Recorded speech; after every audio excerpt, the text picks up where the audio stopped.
Elias inheriting the decrepit estate felt less like a windfall and more like a sentence. Nestled deep within the sprawling, forgotten woods of Blackwood County, a name avoided by the locals not for clergy, but for the unsettling hush that seemed to swallow sound, the Thorn Manor stood as a monument to decay. The smokes danced like spectral forms in the rare shafts of light that penetrated the grime-caked windows. The air was thick with the scent of mildew, rot, and something else, something ancient and cold. He wandered the overgrown grounds, a tangled wilderness choked with weeds and skeletal trees. It was there, hidden beneath a canopy of ancient yews, that he found it, the well. Not a picturesque wishing well of folklore, but a grim stone maw, its lip cracked and stained, the iron grate rusted and bent as if by force. Heavy, thick and black as old blood, snaked around its base. A profound, echoing darkness resided within its depths. Desperation gnawed at Elias.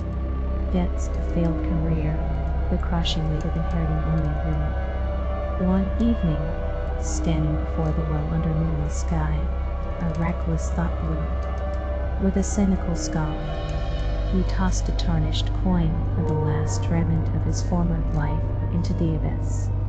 "I wish for wealth," he murmured, the words swallowed by the well's hungry echo. A faint, cold breeze rose from the pit, carrying a scent like damp earth and stagnant water. The next morning, a forgotten, unmarked box in the manor's study yielded a catch of antique jewels and gold coins, enough to erase his debts and offer a taste of ease. Elias felt a jolt of disbelief, quickly followed by exhilaration. But as the days passed, a subtle change began. He felt lighter, not in spirit, but in substance. A faint pallor touched his skin, and a weariness settled into his bones that sleep couldn't dispel. He made another wish. "I wish for recognition, for people to see my work." Soon after, an unexpected letter arrived to an old acquaintance, now influential, remembering Elias's forgotten talents and offering a lucrative opportunity.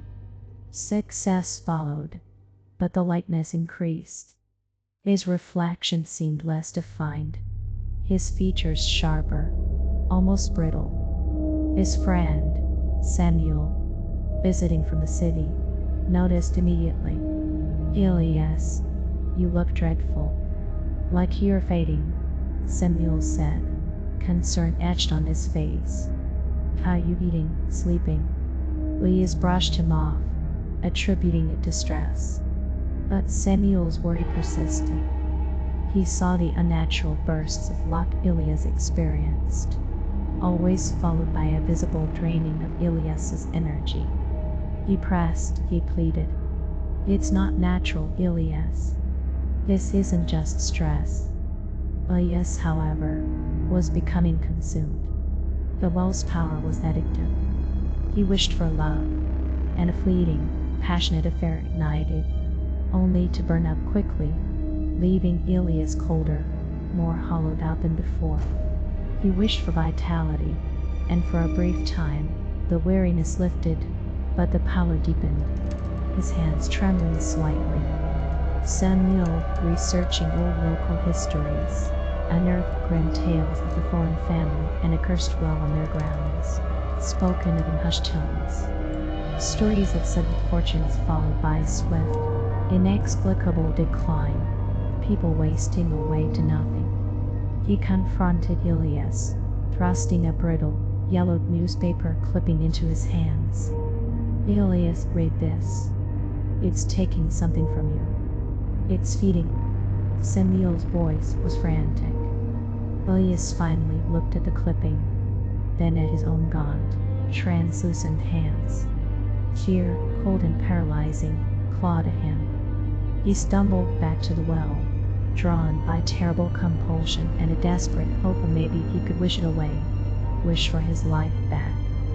He stood at the lip, the darkness within seeming to pulse with malevolent energy. He saw not just blackness, but fleeting, indistinct shapes writhing in the depths, like starving things. He felt the profound, ancient hunger emanating from the well. As he looked closer, he saw faint, glowing lines tracing the stone within the light veins, drawing energy upwards.